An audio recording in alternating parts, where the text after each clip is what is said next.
Sinaya ning launching ning pagbanuang countdown para king pamag-umpisa ning Southeast Asian Games king Clark New City sa gawaking syudad ning Angeles. Pakibalwan tamang balita kang Paulo Marcelo.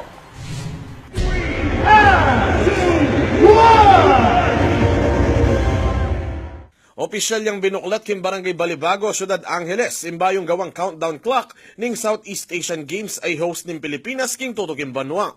Miras king apataralang delegado, inti nagunat mekisan metong king mesabing unveiling ning 4-story countdown clock ang makapalub king 2019 SEA Games logo.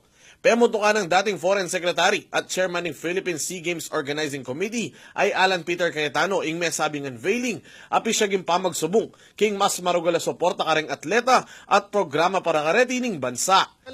We're aiming for the top, di ba? We're hoping the top 3, praying na mag number 1.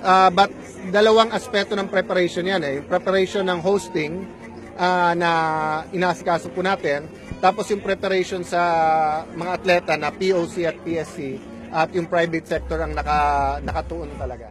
Sa lukuyan na layap ang akakwang gintong medalyang bansa king SEA Games, bagya panikwanan da kanureng atleta, abalaw sin trainings at pamagsadya para king kompetisyon.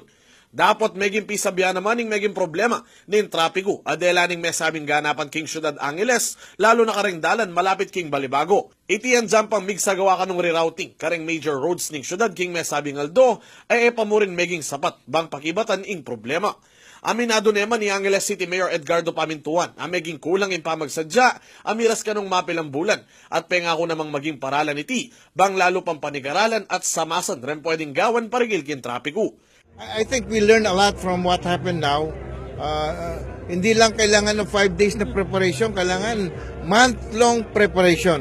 Even this area here, hindi ganun kabilis na pinlano. Pinlano to siguro mga 1-2 buwan lang.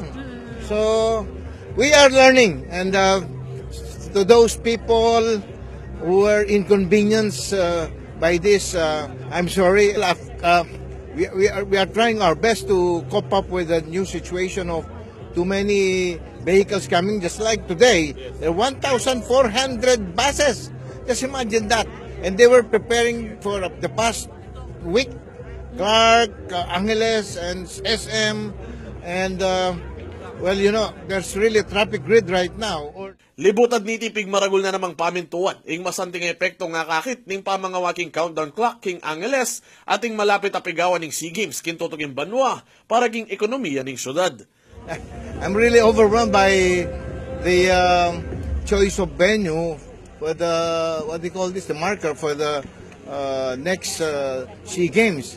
And although the new Clark City is far off from this area, but it's still a part of Pampanga, and Pampanga being chosen to be the next venue for the SEA Games is really something for our people here in Pampanga, and of course the whole of Central Luzon. Ako po'y Paulo Marcelo para king Newsforce, Pampanga, Balitang Tutu, King Balen, Susuyo.